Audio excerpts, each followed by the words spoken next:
धनवर्षण। किसी एक गांव में एक ब्राह्मण रहा करते थे। ये एक बहुत करामाती मंत्र जानते थे। मंत्र का गुण यह था कि एक विशेष प्रकार का नक्षत्र योग आने पे जब उसका प्रयोग किया जाता तो आकाश से नाना प्रकार के रत्न और धन की वर्षा होने लगती थी। उस ब्राह्मण के पास एक बूढ़े विद्यमान विद्यार्थी पढ़ते थे। एक दिन एक काम से ब्राह्मण उस विद्यार्थी को लेकर घर से बाहर हुए। कुछ देर जाने पे वे घने जंगलों में आ पड़े। इस जंगल में 500 डाकू रहते थे। राहियों के आते ही उनका माल असबाल लूट लेते। उसे ब्राह्मण और विद्यार्थी को भी यही दशा हुआ। डाकुओं ने उन्हें बांध लिया। राहगीरों के पास सदा रुपया पैसा नहीं रहता था, फिर भी डाकू उनको नहीं छोड़ते थे। वे एक को बांधकर दूसरे से कहते, जाओ, यदि हो सके तो रुपए लेकर आओ और इसे छुड़ा ले जाओ। यदि माँ बेटे को भी कभी पकड़ पाते तो लड़के को बांध कर रख लेते और बाप रुपया लेने आने को भेजते। यदि माँ बेटी को पकड़ते तो बेटी को रखकर माँ को रुपया ले आने को कहते। इसी तरह दो भाइयों को पकड़े तो छोटे को रखे बड़े को भेजते और गुरु चेला को पकड़ने पर गुरु को रखकर चेला को भेजते।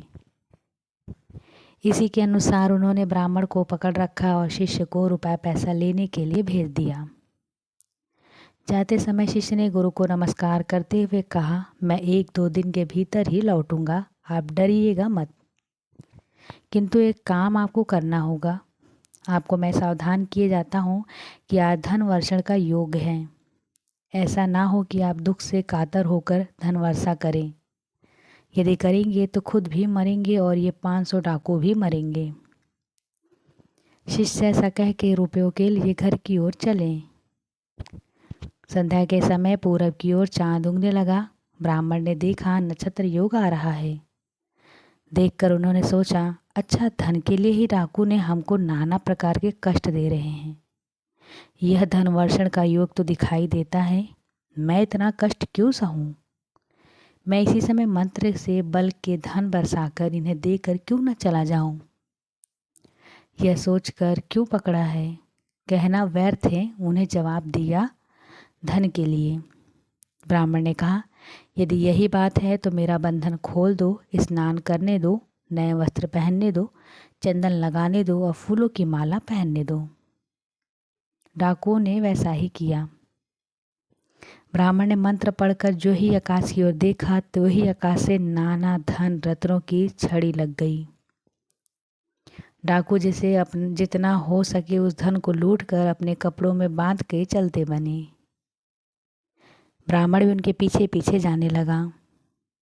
कुछ देर जाने के बाद अचानक 500 अन्य डाकू भी आ गए और उन्होंने डाकुओं को रोक लिया।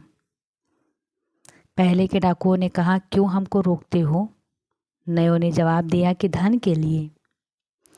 पहले के डाकुओं ने कहा, अगर यही बात है तो इस ब्राह्मण से मांगो। इसके आकाश की ओर देखते ही धन की वर्षा होती है और इसी ने हमको धन दिया है। नए डाकुओं ने पहले के डाकुओं को छोड़कर ब्राह्मण को ही पकड़ लिया और बोले, बाबा जी, हम लोग को भी धन दे दो। ब्राह्मण ने कहा, बहुत अच्छा, यदि चाहते हो तो धन का वर्षा का योग साल भर के बाद आता है, साल भर ठहरो, उस योग के आने पे मैं बरसा कर तुम्हें भी दूंगा। डाकू बिगड़ उठे, बोले, क्यों रे दुष्ट ब्राह्मण, इनके लिए भी वर्षा हुई है और हम लोगों के लिए साल भर बाद? यही कहकर उन्होंने उन्हें काट कर रास्ते में फेंक दिया और साथ ही दौड़कर डाकू को भी पकड़ लिया। फिर क्या था, दोनों दलों में भयंकर मारामारी शुरू हुई। कितने ही मरे, कितने बचे। जो बचे उन्हें फिर गोलमाल शुरू हुआ। इस प्रकार अंत में सिर्फ 2 आदमी बच गए और शेष सभी मरकर समाप्त हो गए। बचे हुए आदमी सारा धन लेकर जाते जाते गांव के पास आए। वहां उन्होंने एक वृक्ष के नीचे रुपयों को बिछा रखा है। उनमें से एक तलवार लेकर वृक्ष पे चढ़ गया और पहरा देने लगा। दूसरा खाने को भात लेने के लिए गांव में गया। तलवार लेकर पहरा देने वाले ने सोचा कि अगर वह लौट कर आया तो धन को 2 हिस्सों में बांटना पड़ेगा। यह सोचकर उसने तलवार को संभाल कर पकड़ लिया और उसके आने की राह देखने लगा। जो गांव में भात लेने गया वह भी सोचने लगा कि यदि वह जीता रहेगा तो आधा हिस्सा ले लेगा। इस भात में विष मिलाकर यदि इसे खिला जाए तो वह भी खाते ही मर जाएगा और रुपया सारा का सारा मेरा होगा। यह सोचकर खुद तो उसने आधा खा लिया और बाकी में विष मिलाकर ले आया।